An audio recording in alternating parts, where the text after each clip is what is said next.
Okay, hi, welcome to another episode. Today I'm going to do a 18,000 kilometer review of my bike, which is the Yamaha mt-03. So I'm going to talk about its performance as a long distance bike. So I bought this bike from Los Angeles and I rode all the way down here to Mexico in Cancun, and so far I've racked up a total of 18,035 kilometers in 1 year and 2 months. So this is a review. So I got my list over here. That dog wouldn't stop barking. He's been barking every single day. I'm sorry, but it's just gonna be like this. Okay, so I'm gonna talk about it, like its performance in like different situations. Number one, pavement. So like on like paved roads like this, it's like super easy, super smooth. This bike is like made for like going on pavements. The street tires are made for it. The suspension is like made for it. So it's like easy, smooth. I can go like pretty fast, like 140 to 150 kilometers per hour if the road is like really smooth. But I can only do that in the US. Like here in Mexico, it's a bit hard. Sometimes on like the Kota, which is like the paved roads, I can do like maybe 130, but I don't go that fast either. On the Libre, which is like the free roads, toll-free roads, that is way harder. It's almost like impossible to go that fast. I think the fastest I've been maybe is like 100, 110, because it's usually like only one lane. Yeah, and the roads are not kept that well. There are a lot of like potholes, a lot of indentations, a lot of toll-pays, which are like speed bumps. So that stops me from like traveling fast. Yeah, but even with all of that, it does fine. Okay, next, wait, let me turn off the back.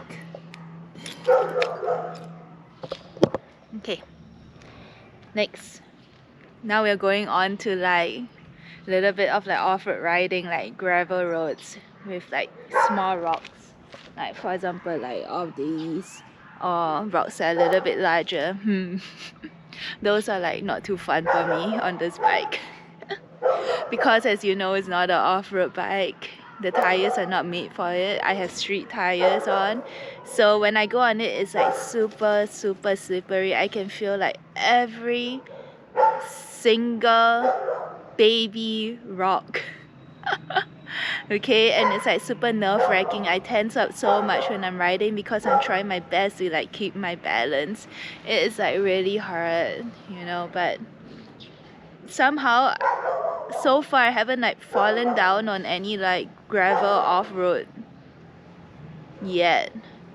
Yeah, I do not know if I'm going to fall down in the future, but so far no. So I've been doing okay. With like bigger rocks, I've been on like, instead of like small gravels, I've rode on like bigger rocks, like maybe this big. But they're like kind of loose. It's okay. Like if they're all like together-ish but not too compact, I can still do it. But if it's like on mostly small rocks with some big rocks, the big rocks like make a big difference. Like if I go on a big rock of a sudden, because it stands out so much, I kind of like lose the balance a little bit, but I managed to like move on, so not too bad. Next, cobblestone roads. I hate riding on cobblestone. Like, I think I would rather ride on like dirt, like dirt than ride on like cobblestone. It's like so bumpy. I could feel like every single thing's like because of the suspension of this bike, obviously. I complain a lot when I ride on cobblestone. I curse a lot, but in the end I can still make it. It's annoying though. Next, on sand. Okay, in the US I rode at White Sands National Park. So the sand is like kind of like compact, but they're like really fine. And It's hard. It was so hard. I almost fell down like so many times, but I managed to like regain my balance. But you know, like getting so close to like falling down is like super nerve-wracking.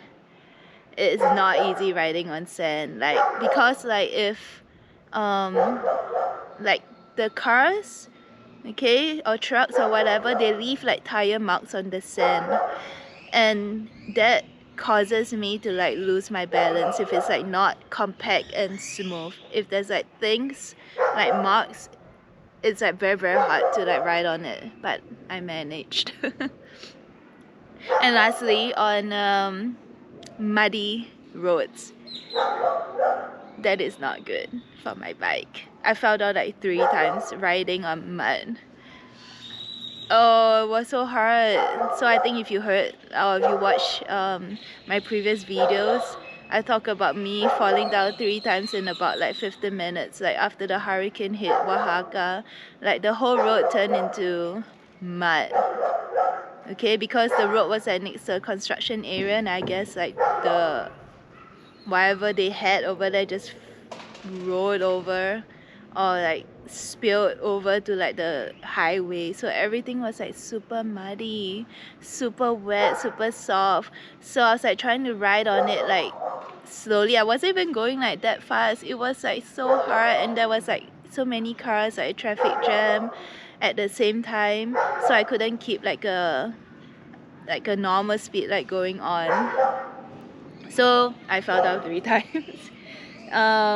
It was very soft though, because falling down mud, everything's just wet and soft, so I didn't like injure myself or anything. And the people who were in the cars in front or behind me, they came like to help me, like even like I think was it like the military, they came to help me also. Yeah, so not good on mud. The only road condition that I haven't ridden on is like through snow, and I don't think I can do that. I don't think this is like possible unless I get like, I don't know, spikes for the tires. But if I don't have that, I don't think I should even like consider riding on snow. I wouldn't even think about it, or unless I change the tires to off-road tires plus the spikes, then maybe I'll think about it, but I don't want to. I'm going to plan my trip in South America properly, because there's like a chance that it'll be like super cold down south, like all the way down south, so I don't want that to happen. Yeah. Okay, next, so that's all like the riding situations, right? Like the road conditions. I'm going to talk about weather. So I've ridden in like almost all seasons except for snow. In May, it was like starting to get like super hot. I was riding the bike for like usually 2 to like 5 hours a day. Sometimes I just ride for like 2 hours straight, and then I'll take a break. I don't think the engine has overheated. I didn't feel like it was like getting like super hot. And the breaks I take are usually like just, you know, like just go to the gas station, fill up the gas. So during the time that they fill up the gas, I'm like just walking around. That's my break. I probably should take longer breaks to let the engine cool down, but I haven't done that, and I don't know, I don't see like the engine overheating, but I don't really know like what happens when the engine overheats. But so far it's okay. Performance wise, riding for like a couple of hours under the sun is fine. Next, during rainy situations, so far okay. If it's on like pavement obviously, or even like paved roads with dense speed bumps, indentations, I've done fine so far with my street tires, so no problem on that. Or with windy conditions, that's a big problem. In the US, it was like super windy, and as you know, my bike over here, it's like super light. Okay, not super light, like 169 kg. Okay, so 169 kg, it's like not too light but also like not too heavy at the same time, so it's not very stable. So when it was like super windy, I could feel like the wind pushing me in all directions. Okay, and there were like a couple of times where I'm riding on one lane and there would be like a strong gust of wind that would come and push me to the other lane, and that's like super dangerous, like really dangerous, because Okay, so far I've been lucky, like there's no one on the other side of the lane. But if there were to be like someone, like a car or anything, that would be a problem. Yeah. So I guess if you have like a heavier bike, it will be like more stable. But I didn't want a heavy bike because it's hard to like pick it up if I drop it. So I'll deal with this. Next, riding in cold weather. So the cold weather that I've ridden through is at probably maybe 4 degrees, the coldest in the US, so like not a big problem. But I haven't ridden through like snow yet, like freezing temperatures, so not sure how it's going to be. When I get there, we'll see. Okay, next, talking about the speed. So this bike has like 6 gears, okay? Like what I said in the beginning, the fastest I've been was about 145 to like 150 kilometers, but that's on the great nice roads in the US. Like I haven't done it in Mexico yet. Fastest in Mexico, maybe 120, 130 kilometers. Yeah. Speed going uphill, you know, like for some bikes, when it gets steep, they lose like the power. For this bike, I feel like it's okay. I don't feel like I'm dying or anything like going up slope. I feel like I can still maintain the speed even though it's like slowing down, but it's like not too drastic. So going uphill is fine for this bike. On turns and mountainous roads, since it's like light and not too heavy, I can like kind of like easily maneuver it to like go around like sharp bends or curves, even if it's like going up or it's like going down. Like to me it's okay, but my turning is like not the best. I do like wide turns all the time, so if it's like super sharp, sometimes I get a problem, but it's not the problem of the bike, it's like a rider problem, it's me. Yeah, I probably have to work on that, because if like my turn is like super wide, I don't think it's like too safe. I've got to keep within my lane. But then I survived. Okay, next, talking about acceleration, like going fast. Usually I'm like, I don't really care about like getting to like the fastest speed in the shortest amount of time possible. So I don't really feel like there's a problem. I just go like gear 1, gear 2, gear 3, all the way up to like gear 6. And even though it's like not too fast, because I'm not revving the bike to go up there, so I just take my time to like reach that speed. And it's fine. It's fine for me. I'm not like intending on racing. I just want to like get from one place to another safely. Okay, emergency braking. So far not a problem. Usually I try not to like emergency brake as much as possible. I try to like look out and slow down, but of course there were certain situations where, oh shit, I was trying to like get through like the yellow light or the blinking green light, but then sometimes it was like just too late, I have to stop, or sometimes I have to like just go through. If I had to like do an emergency brake, which I think I've done a couple of times, not a problem. It's like pretty okay. Next, fuel consumption. Let me show you.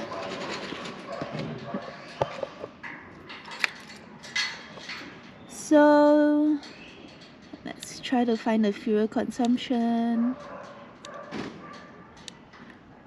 Over here, it's like 4 liters per 100 kilometers. So which means, okay, let me turn it off. 25 kilometers per liter, and that's like terrible for me. I know a lot of people would say it's fine, it's like dual cylinder and everything.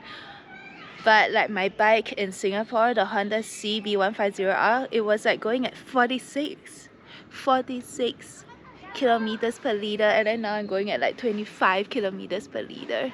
So fuel consumption is like not the best for me, but it's okay. I have no choice, right?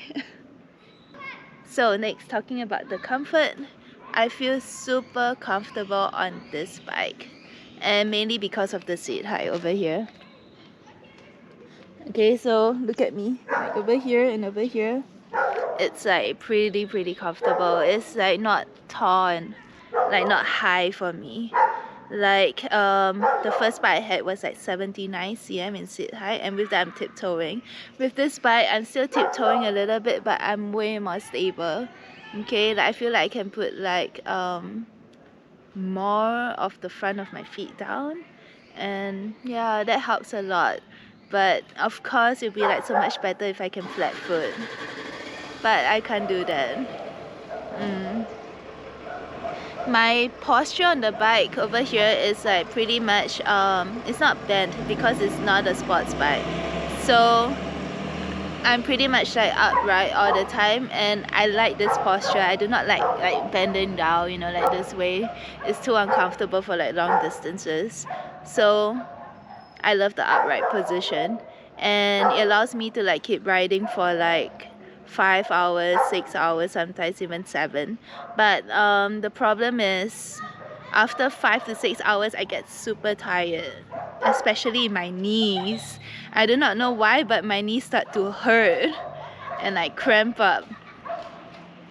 My back, on the other hand, maybe a little tense, but it isn't too bad. So other than my knees, it's okay. But I feel like if I take breaks like every 1 hour, I can like alleviate like the pain. Yeah. Okay, next, talking about maintenance of the bike. It has been okay so far. All I need to do is like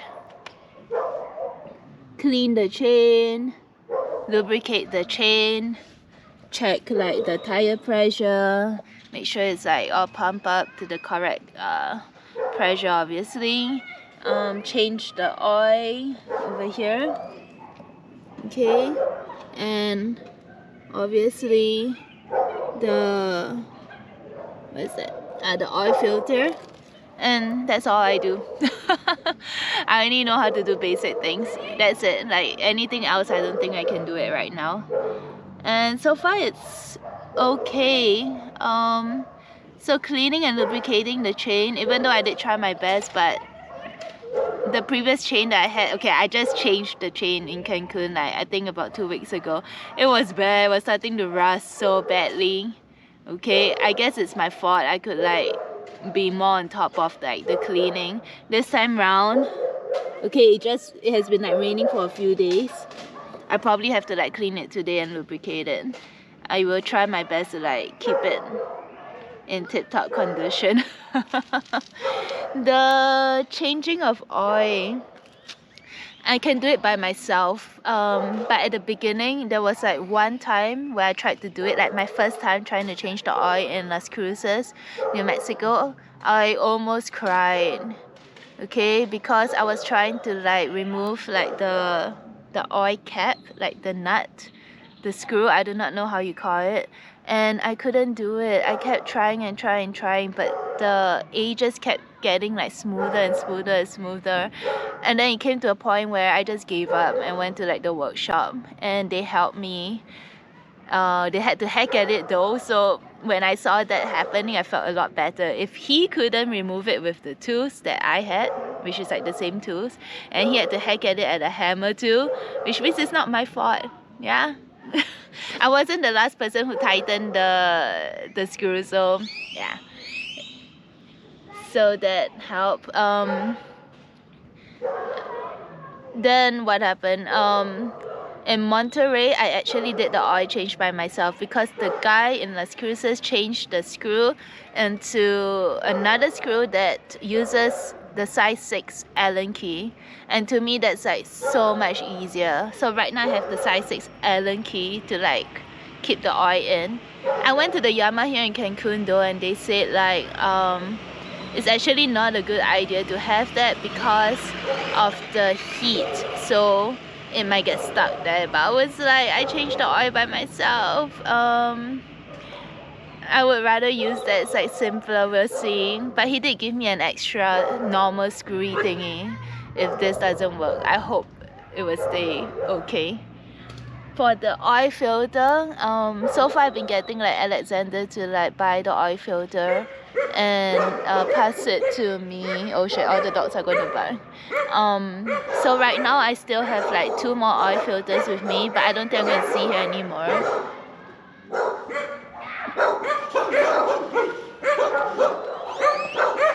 Okay, so here in Mexico, when you walk your dog, other dogs bark, okay? They go crazy. So just now was just one dog going crazy, now all the dogs are going crazy. Okay, yeah, sorry. Okay, so for the oil filter, I still have 2 oil filters right now. It's gonna last me for like maybe another 6,000 more kilometers. So probably up to like Panama and then a little bit through the north of like South America. And after that, I do not know how I'm gonna get oil filters. Like I'm using a K&N oil filter because it's like super easy to remove it by myself. Hopefully when I go down to South America, I can find like a Yamaha that would sell it, but usually the Yamahas, they don't sell it, like especially in Mexico, they do not have carts at all. You always have to order, so I might have to like think about that and stay in the area for a longer time and get things ordered in, and that's a problem. But we'll deal with it once like we get there, me and the bike. So far I still have 2, so should be okay for now. Next, I've been using usually premium to like fill up the gas tank most of the time, but sometimes they don't have like premium, so I use like regular, which is like 80 something. Premium over here in Mexico is like 91. Yeah, premium in the US was like kind of like 91 too. In Singapore we get like 98, you know, so it's like, oh, why is the highest over here only 91? But so far everything's okay, but I realized there's been like a problem. Let me show you. You see this over here? Like I do not know what happened, but I'm not sure if it's like me or like someone did it or someone was trying to like do something with it. Recently I've been like having problems like opening the gas tank cover, like the lid. It's like someone like forced something like a key in, or someone tried to do something, so it has been like a bit hard. I do not know how to like fix this, but I can still open the lid, but I do not know whether one day will like come to a point where I can't open it anymore, and that's gonna be a problem. So maybe I need to do more research on that. Yeah. What else? Leaving the bike. So there were like 2 times where I left the bike for like long periods of time. One was in like Monterey. I left the bike with Raul for a month, came to Cancun over here to do like a road trip with Alexander. He helped me turn on the bike like, I think, pretty often, so that kept like the battery going. So when I went back, when I turned the bike on, it turned on like instantly, so the battery was like super good, it was still working. The second time I left the bike was for like a longer period of time. I left it here in Cancun with Alejandro, which was the LASIK eye surgeon of Alexander over here, for 2 months. Okay, he too helped me turn on the bike like once every week. Yeah, he told me he like treated the bike as if it was his own. Thank you so much, Alejandro. Like I appreciate it so much. So when I came back to like take the bike from his house, the bike could turn on right away. So yeah, I was like so worried about it, but it's okay. Battery seems to be okay so far. Next, talking about the damage I've done to the bike after 18,000 kilometers. A lot of damage because I've fallen down to like for I guess almost 20 times on this bike. It has been dealt some damage, and I had to like change some things on the bike. But luckily most of the time, okay, when I fall down, it's like when I'm stationary. So I'm always stationary on the bike, and then like I just lose my balance, and then I just go poop and I fall down. Sometimes it's because I'm packing the bike, especially at the beginning of the trip, when I haven't changed like this. So I only had like this, the original side stand. Didn't have the surface extender. Yeah, sometimes when I'll be like packing the bike, trying to like strap things down, the bike would like just tip over by itself. So it's not me. I wasn't on the bike. The bike tipped over by itself. So it's the bike's fault. Yeah, so after all of the falls, after close to like falling over 20 times, it has suffered some damage. Some of it I fixed, some of it I like just left here because they seem to be like holding on so far and I don't need to fix it yet. Okay, let me show you. I seem to like fall down way more times on the left side. So if you look at this, if I didn't have this, the bike would have been like dead. Okay, so far. So thank God for this. This helped so much. I had this like installed at the very beginning in Los Angeles. Okay, I love it so much. I will like never like ride my bike without it. And if it were to like suffer more damage, I'll probably have to buy like a new one. But I love this. This is like super awesome. Okay, so as you can see the damage over here, pretty bad. Over here, at the end of the bar, you can see the damage. So these are not like the original levers. The original levers are made out of like silver metal and it sticks out all the way to like here. It has died, okay, like long time ago. This for the levers and over here for the brakes. They died like a long time ago, like in the US. Like once I fell down, like I think after like the first fall, it was like kind of like bent. Okay, but even though it was a little bit bent, I could like still like bend it back. But as you know, if you bend it back, it like weakens the structure, so that's not too good. So after a couple more falls, it bent really out of shape. Like it was like just sticking all the way like over here and like high. And at that point I was like thinking, okay, this is not going to work. I probably have to change it. So I got like the new levers shipped over to like Las Cruces, and I got them installed. And these short levers are like amazing. Like even though I've fallen down like many times after that, the only damage it has suffered is like this. Look at this over here. So it's like pretty small. I'm happy with this. Okay, other damage to my handguards over here, but not too bad, huh? Just a little bit, so it's okay, don't have to do anything about that. Over here, see scuff marks. What else? Let's see. So far here is okay. On this side, obviously more on this, but as you can see, it's not too bad. What else? Here on this side, at the end, a little bit over here. Here on the exhaust, some scratches, but it's okay. Oh, this. Oh, the foot peg. Yeah. So I fell down, obviously, many times, and these are new because when I fell down, it kind of like broke apart. So I was like riding on half a foot peg for like the longest of time, and because it was like still kind of working, I didn't get it changed for like a few months until I reached like Mexico City, where I had like 10 days, and because I had 10 days I could like ship over the parts to the Airbnb that I was staying at. Yeah, so that was when I had it changed, but before that I was like just riding on half a foot peg for a very long time. Yeah, anything else? Yeah, I think that's about it. Oh, the tires, obviously I have to change the tires, right?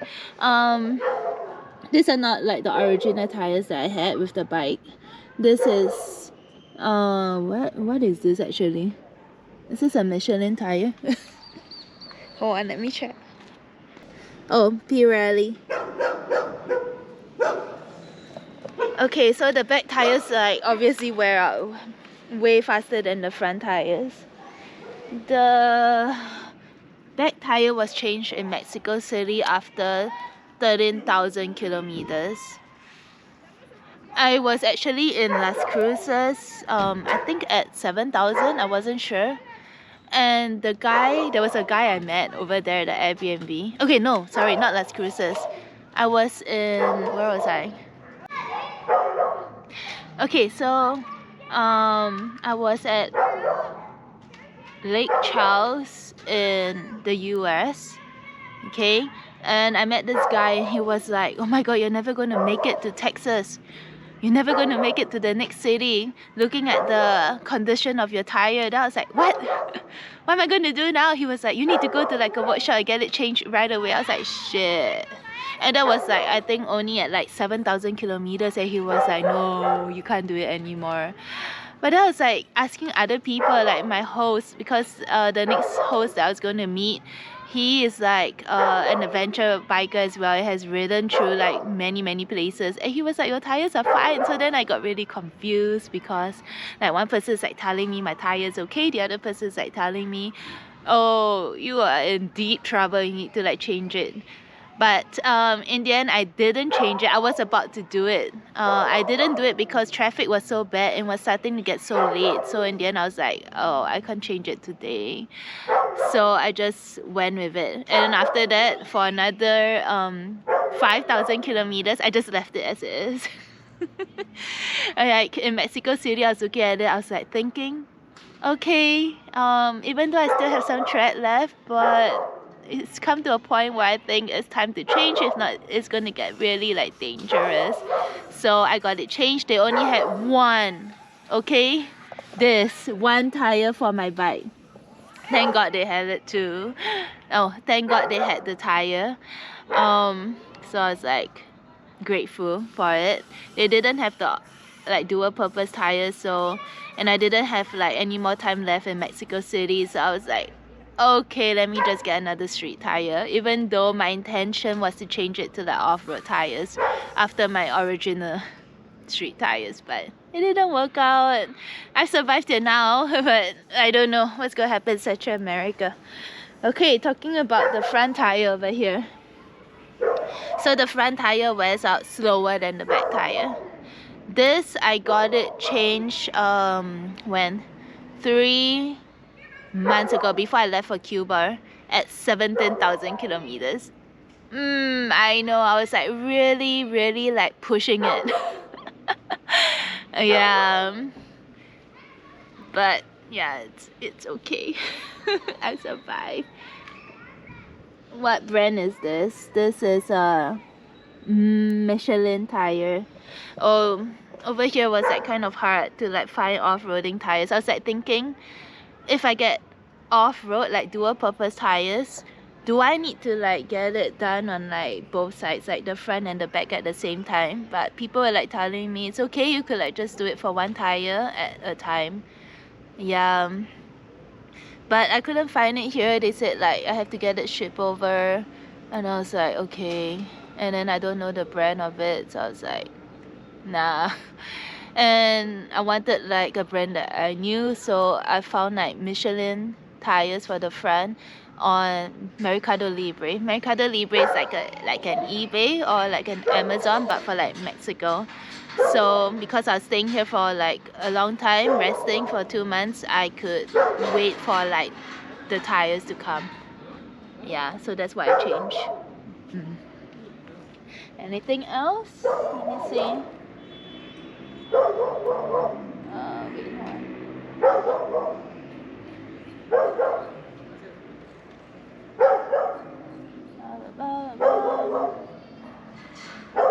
Wait, yeah, so besides all the stuff I changed to the bike physically, you know what I changed from the start as well, like all of this handguards. You could watch like the other video. Other than that, what else? Okay, let me just do like a summary of this bike. I love my bike, okay? It has done like really well so far. It brought me here, like I survived till now. Like it's great, like the speed, the comfort, everything is like awesome. Of course the only thing I wish I could do with it is like go off-road riding with it. And I feel like there's going to be a lot of like dirt roads when I get down to Central America and South America. Even though I've been through a lot over here in Mexico, but I feel like Mexico is like way more developed. So I think the only way to counter that problem is to like really like find dual purpose tires. But as you know, it's like difficult to like get things shipped over and to find things. To do that, like I need time. I need to stay at an area for a long time for me to like be able to like get all of this done. So I may have to like think about that in future. But of course, like even after like I changed the tires, the suspension is like not made for like off-road riding. Right, so I may be like more stable on like gravel and all of like the indentations or whatever, but I think I would still be able to like feel everything. But I guess it would help, like maybe 50%. I don't know what's the percentage of the help that the off-road tires would give me, but I guess some help is like better than nothing.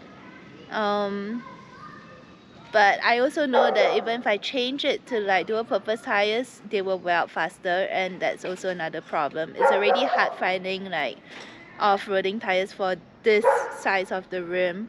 And if I have to change it more often, that gives me more problems, like trying to find the correct tires, and I would have to like spend more time looking for it, spend more time staying at the place, spend more time waiting for the parts to come. So we'll see how it goes. If I really have to like do it, I will try to do it. Yeah, but overall I love bike, okay? It's like super awesome. Obviously I'm not going to like change my bike. I love it so much, and hopefully me and this bike, I do not know why I haven't given it a name yet. The name is like bike. Okay, hopefully me and bike will make it all the way to Argentina safely. Yeah, and as wholly as possible. Yeah, okay, that's it for this episode. I hope you found it informative and you enjoyed it. And if you do, please like, share, and subscribe. Gives me motivation to make more content like this. Yeah. Okay, bye.